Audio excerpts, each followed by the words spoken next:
నమస్కారం, NS news కి స్వాగతం. నా పేరు ఉషా. ముందుగా ముఖ్యాంశాలు. తిరుపతి జిల్లా శ్రీకాళహస్తి పట్టణంలోని పిఆర్ గెస్ట్ హౌస్ లో శ్రీకాళహస్తి శాసనసభ్యులు బొజ్జల వెంకట సుధీర్ రెడ్డి మీడియాతో మాట్లాడుతూ ఆంధ్రప్రదేశ్ రాష్ట్ర ముఖ్యమంత్రి నారా చంద్రబాబు నాయుడు చేపట్టినటువంటి కాన్స్టిట్యున్సీ విజన్ యాక్టివ్ ప్లాన్ 2047లో భాగంగా నియోజకవర్గంలో ప్రతి గ్రామంలో స్కూల్, అంగన్వాడీ కేంద్రాలు ఖచ్చితంగా ఉండాలంటూ ఉన్నటువంటి స్కూల్, అంగన్వాడీ కేంద్రాలలో తాగునీటి సదుపాయం మరియు సౌకర్యాలు ఖచ్చితంగా ఉండాలన్నారు. అలా లేనటువంటి గ్రామాల లిస్టు రానున్న 15 రోజుల్లో నివేదిక ఇవ్వాలన్నారు. గిరిజనులకు ఇళ్ల స్థలాలు లేని వారికి 3 సెంట్లు పంపిణీ, ఆర్డీఓ, ఎంఆర్ఓ, ఎంపీడీఓ మరియు స్పెషల్ ఆఫీసర్లను నియమించడం జరిగిందని, మినీ మీ సేవా కేంద్రాలు ఏర్పాటు చేశామని, అందరికీ సదుపాయంలో ఉండే విధంగా ఈ మినీ కేంద్రాలు ఏర్పాటు చేశామని ఎమ్మెల్యే అన్నారు. విజన్ యాక్షన్ ప్లాన్ 2047 చంద్రబాబు గారి విజన్ మేరకు ఆర్డీఓ గారు, ఎంఆర్ఓ గారు, MPDOs and special assistant officers వీళ్ళందరినీ కూడా ఎవరైతే మరి భాగాలు ఇచ్చున్నారో వాళ్ళందరినీ కూడా ఈరోజు మీటింగ్ పెట్టడం జరిగింది. డీటెయిల్డ్గా అన్ని పాయింట్స్ డిస్కస్ చేయడం జరిగింది. ఫస్ట్ అండ్ ఫార్మోస్ట్ ఈ 15 డేస్లో మేము చేసే కార్యక్రమం ఏంటంటే data collecting data from the entire all villages of Kalahasti.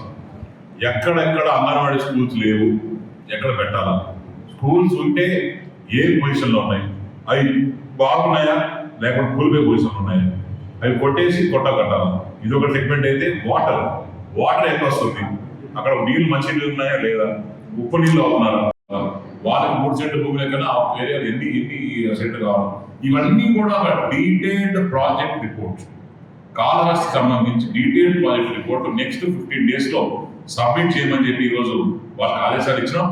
దాంట్లో చైర్మన్ గా first and foremost next coming vision 2029 నేను నెక్స్ట్ 4 ఇయర్స్ వరకు ఎమ్మెల్యే ఉంటా కాబట్టి ఆ 4 ఇయర్స్ వరకు ఏవే పనులు చేయాలా, ఏ స్టేజ్లో చేయాలా, ఎట్లా చేయాలా అనే దాని మీద ప్రణాళిక రచించి ఈ రోజు నుంచి ఆలోచిస్తే నెక్స్ట్ వరకు ఏ వరకు చేయాలా అవన్నీ చేస్తున్నాం. అట్టనే ఈ ఎన్టీఆర్ కాలనీస్ అంటే ఎన్టీఆర్ కాలనీ పూర్వం జగనన్న కాలనీస్ కాబట్టి ఆ జగనన్న కాలనీలో అవినీతి జరిగింది, దాని మీద ఎంక్వైరీ చేసుకున్నట్లు చేయాలనేది దాని మీద ప్రచారం చేశాం.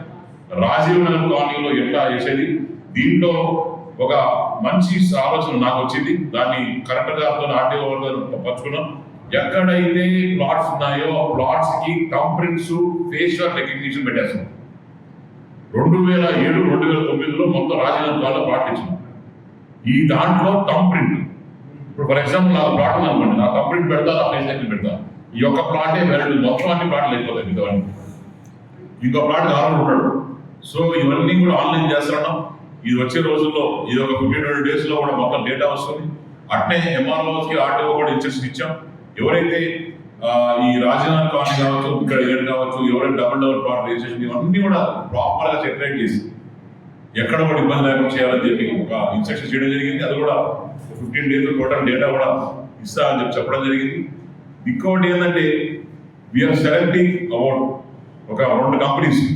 ఫస్ట్ ట్రయల్ బేసిస్ కింద ల్యాంకో ఇంకా ఆస్విన్ ఆర్ గ్రీన్ ఫ్లై తీసుకొని ఈ బంగారు ఇల్లు అని చెప్పి ఎవరైతే పేదవాళ్ళు, నిరుపేద వాళ్ళు ఉంటారో వాళ్ళని తీసుకొని, చదువుకున్న వాళ్ళని తీసుకొని వాళ్ళని గ్రో అయ్యేటట్టు చేయాలి. ఈ కంపెనీస్కి ఒక 5 మంది 10 మంది ఇస్తాం. ఈ 10 మందిని వాళ్ళని నర్చర్ చేసి, మెంటార్ చేసి వాళ్ళని పైకి తీసుకొచ్చే వరకు బాధ్యత వాళ్ళు తీసుకోవాలి. చదువుకున్నవాడికి ఉద్యోగం ఇచ్చి వాడికి ఇంకా బిజినెస్ పెట్టించో లేకపోతే ఇంకోటి చేసో ఆ రకంగా చేస్తారు. లేకుంటే పేదవాళ్ళు, నిరుపేదవాళ్ళు ఉంటే చికెన్ షాప్స్ కావచ్చు, మటన్ షాప్స్ కావచ్చు, వాళ్ళ వృత్తి ఏమైతే కావాలి, డ్రెస్సులు ఉంటే వాళ్ళకి ఒక మంచి లేటెస్ట్ టెక్నాలజీ వాషింగ్ మిషన్స్ అవన్నీ పెట్టి వాళ్ళని అట్ట తేవడం కావచ్చు, హెయిర్ కటింగ్ స్టైల్ అంటే వాళ్ళ స్టైలిష్ పెట్టించుకొని షాప్ పెట్టుకొని వాళ్ళ కావచ్చు. ఫార్మర్స్ అంటే హైటెక్ ఫార్మింగ్ ఎట్లా చేయాలి వాళ్ళు పెట్టుకొని వాళ్ళ మంచి ఇల్లు క్రాప్ వచ్చి ఎట్లా ముందుకు పోవాలి వాళ్ళు కావచ్చు. వాళ్ళు క్రాప్ వచ్చిన తీసుకుపోయి ఎట్లా వాళ్ళకి ఎట్లా బెనిఫిట్ చేయాలి ఆ రకంగా కావచ్చు. ఈ మెంటారింగ్ ఫర్ ఎనీథింగ్ అన్ని సెగ్మెంట్స్ లో ప్రాపర్ గా మెంటార్ చేసి ఆఖరికి రోడ్డు మీద అడుగు తిరిగినోడైనా సరే తీసుకొచ్చి వాటిని ఒక సొంత కాన్ఫిడెంట్ నడిపించాలి అనేది మా కాన్సెప్ట్.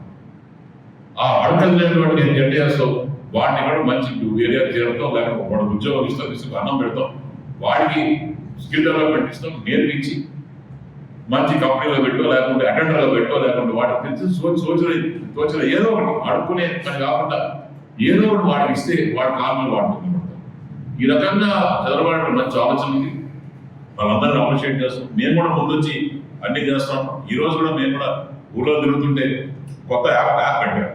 ఎక్కడెక్కడ ఏమో ఉందో దాన్ని ఇమీడియట్ గా దాన్ని అప్లోడ్ చేస్తే, ఇప్పుడే మాకు తెలిసి మాకు యాప్ ఇచ్చారు, అప్లోడ్ చేస్తే అక్కడి నుంచి డైరెక్ట్ గా ఇది సీఎంకి వెళ్ళిపోతున్నారు. ఈ పని ఈ కష్టము వాళ్ళ ఉంది, వాళ్ళ ఊర్లో వాళ్ళ లొకేషన్ ఇస్తే డైరెక్ట్ గా సీఎం డెస్క్ పోద్ది. ఆ డెస్క్ కరెక్ట్ గా 15 రోజుల లోపల మీరు రెక్టిఫై కాకపోతే కరెక్ట్ పోతా ఉంటుంది. ఇది కాలేదు అంటే టెక్నాలజీ కూడా ఎక్కడ పోతాం. సో బ్రహ్మాండంగా ఇది ఒక మంచి గవర్నెన్స్. మా ప్రజలందరూ హ్యాపీగా ఉన్నారు. డెఫినెట్ గా ఇది ఒక డిఫరెంట్ గేమ్ చేంజర్ లాగా మేము చూస్తున్నాం. డెఫినెట్ గా ఈ P4 కావచ్చు, ఇవన్నీ కావచ్చు, ఇవన్నీ కూడా మంచి ప్రభుత్వానికి నాంది. ఎన్డీఏ ప్రభుత్వం బ్రహ్మాండంగా పనిచేస్తున్న దానికి దీనికన్నా నాంది ఉండదని చెప్పి తెలియజేసుకుంటున్నాం. Thank you. నెక్స్ట్